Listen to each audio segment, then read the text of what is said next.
आ जाओ दोस्तों। और अभी तक तो मैंने आपको अपनी कॉलोनी को ही घुमाया है।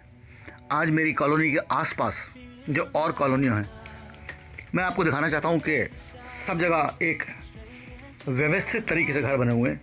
कहीं पर भी किसी भी तरीके का कोई इंक्रोचमेंट आपको दिखाई देगा नहीं, कहीं पर भी। तो आज चलते हैं और जो मेरे आसपास की कुछ कॉलोनीज़ हैं वो घुमाऊँगा, और आगे आने वाली वीडियो में आपको दिखाऊंगा कि जहाँ पर अपार्टमेंट होते हैं, जहाँ पर लोग किराए पर रहते हैं, वो किस तरीके की जगह होती है और कितने बड़े बड़े अपार्टमेंट के कॉम्प्लेक्स होते हैं यहाँ पर कि you can not even imagine, huge. तो चलो घूमते हैं, गाना सुनो और घुमाता हूँ आसपास की जो और कॉलोनियाँ हैं उनमें किस तरीके का स्ट्रक्चर होता है, किस तरीके के घर होते हैं। और देखने में तो बिल्कुल ऐसे लगते हैं कि जैसे मानो किसी ने कोई ड्राइंग बना दी हो पेपर पे और वहाँ से लाकर यहाँ पर घरों को सड़क किनारे खड़ा कर दिया गया है। मेरे वीडियो के साथ में लोगों को शिकायत होती है कि वहाँ लोग दिखाई नहीं देते हैं। मैं हमेशा उनसे कहता हूँ कि जो कारें खड़ी हैं ना, वही लोग हैं। आप ये समझ सकते हो एक तरीके से, जो कार जा रही है वही कोई इंसान है। क्योंकि अमेरिका में 92% लोग जो हैं उनके पास किसी न किसी प्रकार की कार होती है। एक कार तो होती ही होती है। वो सस्ती और महंगी हो सकती है, क्योंकि उसके बगैर यहाँ कोई गुजारा नहीं है। तो जब भी आपको कोई कार दिखे तो समझ लेना कि वही कोई इंसान जा रहा है।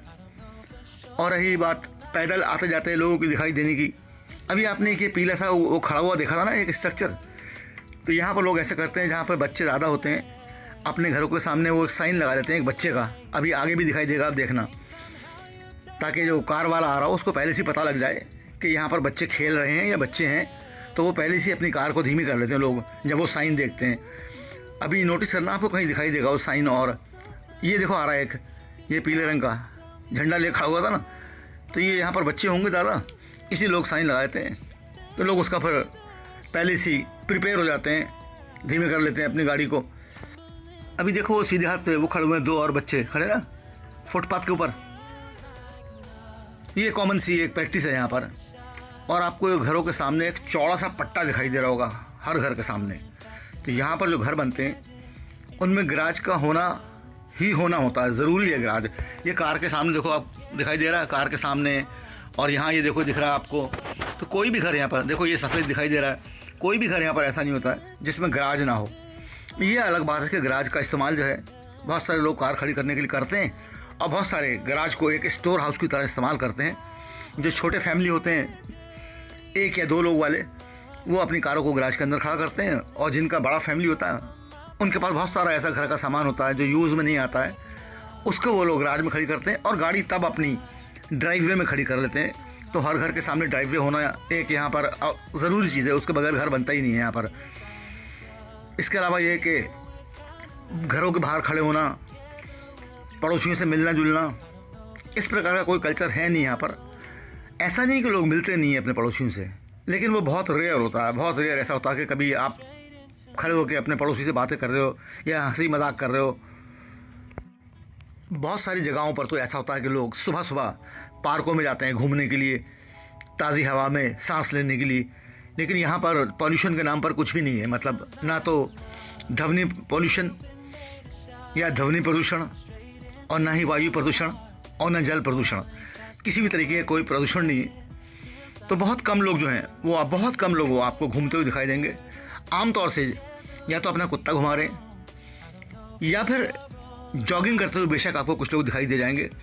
बाकी क्योंकि ऐसी साफ़ हवा की कोई आवश्यकता है नहीं, हर जगह पे पॉल्यूशन फ्री है बिल्कुल, तो इसलिए भी लोग बाहर घूमते हुए आपको दिखाई नहीं देते हैं। हाँ, बाज़ारों में आपको इक्का दुक्का लोग दुकान में जाते हुए और दुकान में से निकलते हुए, कार में बैठते हुए, बस इतने ही दिखाई देंगे, क्योंकि आबादी भी कम है। और दूसरी एक और बात यह है कि सब्ज़ी वगैरह जो है, यहाँ तो कोई आता नहीं कि सब्ज़ी बेचने वाला आ रहा है या कोई और किसी तरीके का वेंडर आ रहा है आपके मोहल्ले में, या फिर क्या कहते हैं आप सवेरे दूध लेने जा रहे हो। ये कल्चर यहाँ पर है ही नहीं। यहाँ पर तो ये होता है कि बंदा जब सब्ज़ी लेने जाता है तो वो एक हफ्ते की सब्ज़ी लेके आता है। हर घर की यही कहानी है कि हफ्ते भर का दूध, हफ्ते भर की मीट, हफ्ते भर की सब्ज़ी, जो भी राशन चाहिए आपको हफ्ते भर का ले आए। क्योंकि फिर रोज़ रोज़ जाने का किसी के पास वक्त नहीं है ना, आपके पास टाइम नहीं होता है। लोगों को ताज्जुब होता, कहते हैं क्यों टाइम क्यों नहीं होता वहाँ पर। हाँ, टाइम नहीं होता। जो लोग काम करते हैं उनके पास टाइम नहीं होता है। और ना यहाँ पर ये रिवाज है कि आप रोज़ रोज़ ताज़ी सब्ज़ी लेने जा रहे हो। सब्ज़ियाँ ताज़ी मिलती हैं, यहाँ पर भी मिलती हैं, लेकिन रोज़ नहीं जाता है कोई लेने के लिए, और ना दूध लेने की रोज़ जाता है। हफ्ते भर का दूध ला कर रख लेते हैं लोग, इसलिए आपको लोग आते आते दिखाई देंगे नहीं। और फिर एक और बात है कि सब लोग, मैंने जैसे पहले भी बताया अपने वीडियो में कि यहाँ शिफ्टों में काम होता है, शिफ्ट में जाते हैं काम करने के लिए। कोई कभी जाता है, कोई कभी जाता है। वो 10 से 5 वाली ड्यूटी का कोई सिस्टम है नहीं यहाँ पर, इसलिए लोग दिखाई नहीं देते हैं आपको। तो वो अगर कभी आपको कोई दिख जाए बंदा, तो समझ लेना कि आप उस दिन बहुत ही लकी हो। वो खड़े हुए देखो 2 लोग, एक आध और दिखाई देगा।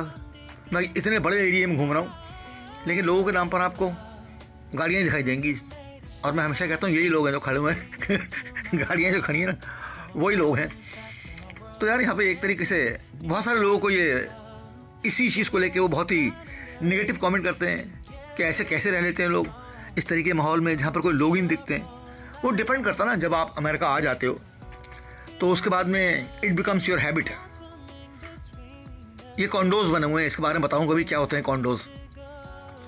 तो तब आपकी आदत हो जाती है, फिर आपको एक समय के बाद में आपको अच्छा लगने लग जाता है। लेकिन हाँ, ये बात ज़रूर है कि जो पेरेंट आते हैं जिनके बच्चे यहाँ पे जॉब कर रहे हैं या पढ़ रहे हैं, अगर वो उनके बच्चे से मिलने आते हैं, अगर वो अपने बच्चों से मिलने के लिए आते हैं, तो उनको बहुत उनकी समझ में नहीं आता कि हम करें तो करें क्या वहाँ पर, क्योंकि कोई इंसान नहीं दिखता है।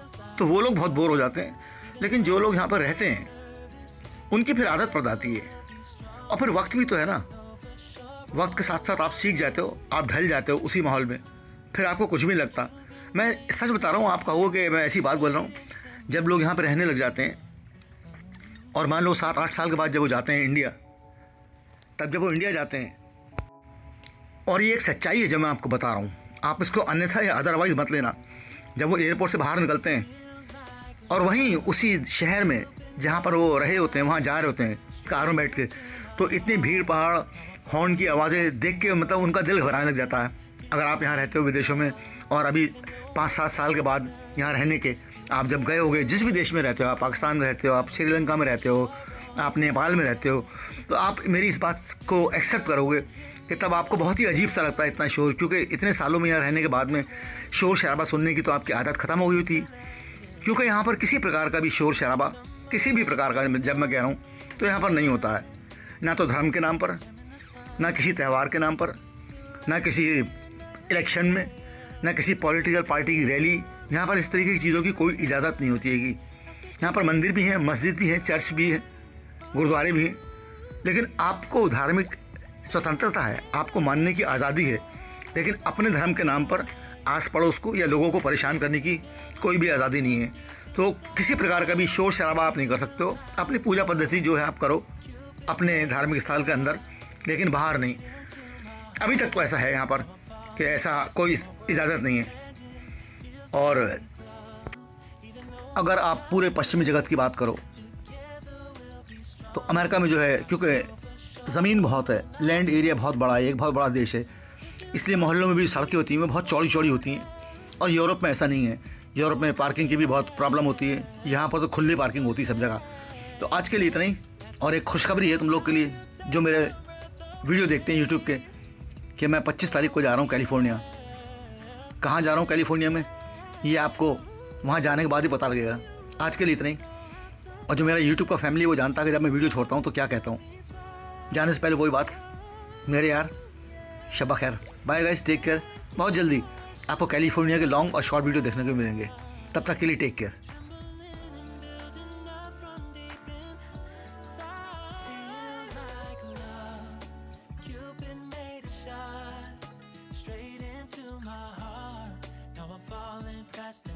Expanding, feels like love, even though we're kinda nervous together.